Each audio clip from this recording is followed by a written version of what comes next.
আপনারা কি কখনো ভেবেছেন গভীর সমুদ্রে চলতে থাকা বিশাল বাণিজ্যিক জাহাজগুলোর সামনে কি ধরনের চ্যালেঞ্জ থাকে, কিভাবে তারা ঝড়, ঢেউ এবং জলদস্যুদের মোকাবেলা করে? আজ আমরা এমনই এক রহস্যময় এবং রোমাঞ্চকর যাত্রায় বের হব, যেখানে জানবো এইসব বিশাল জাহাজ কিভাবে সমস্ত বাধা পেরিয়ে সঠিক গন্তব্যে পৌঁছায়।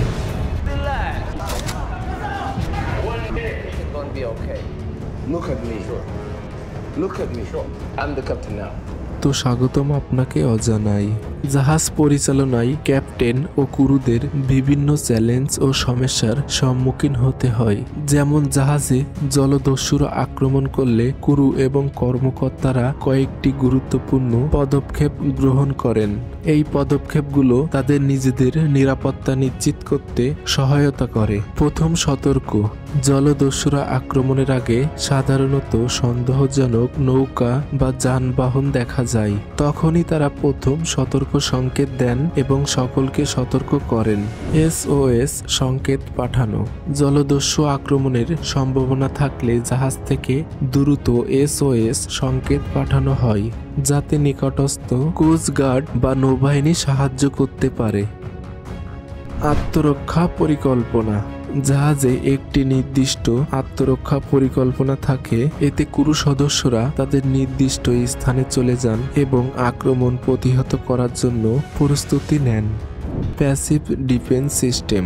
পানি কামান হলো শক্তিশালী পানি প্রবাহের যন্ত্র, যা জাহাজের ডেক থেকে জলদস্যুদের লক্ষ্য করে পানি ছড়িয়ে দেয়। এটি জলদস্যুদের নৌকা বা যানে আঘাত করতে পারে, তাদের জাহাজে উঠতে বাধা দেয়, এছাড়াও তাদের আক্রমণ প্রতিহত করে। পানির চাপ অনেক বেশি হওয়ায় আক্রমণকারীদের দিশেহারা করে দেয়।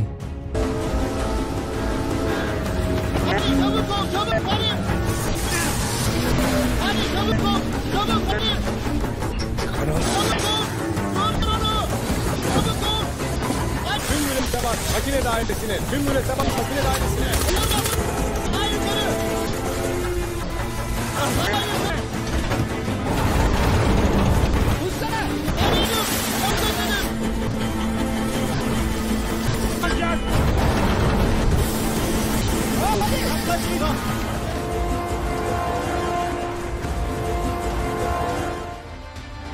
বৈদ্যুতিক ফেন্সিং সিস্টেম, যা জাহাজের পরিধি বরাবর স্থাপন করা হয়। জলদস্যুরা যখন জাহাজে উঠতে চেষ্টা করে তখন বৈদ্যুতিক বর্মের মাধ্যমে বৈদ্যুতিক শক পায়। এটি তাদের জাহাজে ওঠা থেকে বিরত রাখে এবং আক্রমণ বন্ধ করতে বাধ্য করে। উচ্চ শক্তির আলো, ডেজালিং লাইট। উচ্চ শক্তির আলো হলো এমন আলো যা অত্যন্ত উজ্জ্বল এবং চোখ ঝলসানো প্রভাব ফেলে। এই আলো সরাসরি ফেলা হলে তাদের দেখতে অসুবিধা হয় এবং তারা দিক নির্ণয় করতে পারেন না। এটি তাদের আক্রমণ করার ক্ষমতা কমিয়ে দেয় এবং নিরুৎসাহিত করে। এছাড়াও কিছু জাহাজে সাউন্ড ক্যানন, ধ্বনির তোপ ব্যবহার করা হয়, যা উচ্চ শব্দের ধ্বনি উৎপন্ন করে এবং আক্রমণকারীদের বধির করে দেয়।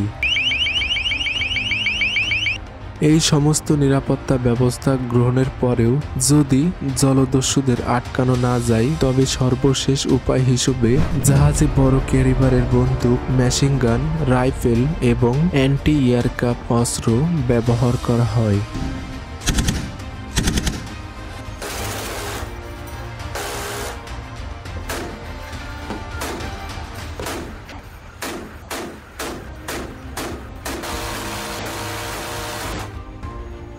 কিছু জাহাজে লেজার সিস্টেম এবং রকেট লঞ্চারও থাকে, যা আক্রমণ ঠেকাতে সাহায্য করে। এই সকল প্যাসিভ ডিফেন্স সিস্টেমগুলো জাহাজে নিরাপত্তা বাড়ায় এবং ক্রু সুরক্ষা নিশ্চিত করে।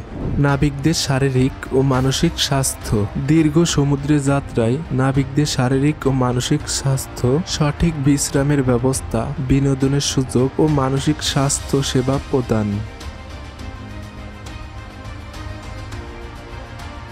যোগাযোগের সমস্যা। দূরত্বের কারণে তীরবর্তী স্থানে যোগাযোগের সমস্যা। স্যাটেলাইট যোগাযোগের ব্যবস্থা ও ইন্টারনেট ব্যবহার করেন। প্রাকৃতিক দুর্যোগ।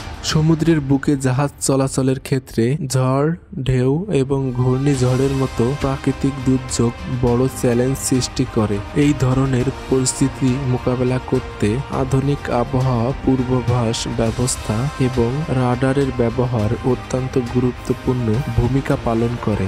আধুনিক আবহাওয়া পূর্বাভাস ব্যবস্থা ব্যবহার করে ঝড়ের গতিপথ নির্ণয় করা সম্ভব হয়, যা জাহাজের নিরাপদ চলাচলের জন্য অত্যাবশ্যক। রাডারের সাহায্যে সমুদ্রের অবস্থা নিয়মিত মনিটর করা যায় এবং বিপজ্জনক এলাকার কাছাকাছি পৌঁছানোর আগেই সতর্কতা সংকেত প্রদান করা হয়। জাহাজের অটো পাইলটের ব্যবহার। জাহাজে অটো পাইলট সিস্টেম ব্যবহারের ফলে ক্যাপ্টেন ও ক্রুরা নির্ধারিত রুটে জাহাজ পরিচালনার পাশাপাশি অন্যান্য গুরুত্বপূর্ণ কাজগুলোতে মনোযোগ দিতে পারে। এটি জিপিএস ও সেন্সরের সাহায্যে নির্ভুলভাবে রুট অনুসরণ করে। এক গন্তব্য থেকে আরেক গন্তব্যে পৌঁছাতে কত সময় লাগে? প্রায় সকল রুটে, বিশেষত কন্টেনার জাহাজের জন্য গন্তব্যে পৌঁছার জন্য 1 থেকে 3 মাস সময় লাগতে পারে। এই সময় পরিবর্তিত হতে পারে বিভিন্ন কারণে, যেমন সমুদ্রে জলবায়ুর অবস্থা, টার্মিনালের কার্যকারিতা ও নৌযানের গতি সম্পর্কে পরিমাপ করতে হবে এবং অবশেষে গন্তব্যে পৌঁছানোর পরে মাল আনলোড করার প্রক্রিয়া সম্প্রতি 1 থেকে 3 দিনের মধ্যে সম্পূর্ণ হয় এবং খালি কন্টেনার লোড করার প্রক্রিয়া 1 থেকে 3 দিনের মধ্যে সম্পূর্ণ হয়। অবশেষে জাহাজ তার নিজ গন্তব্যে ফিরতে শুরু করে। ভিডিওটা ভালো লাগলে লাইক, কমেন্ট, শেয়ার করতে ভুলবেন না এবং আমাদের সাথে যুক্ত থাকতে চ্যানেলটি সাবস্ক্রাইব করুন। ধন্যবাদ।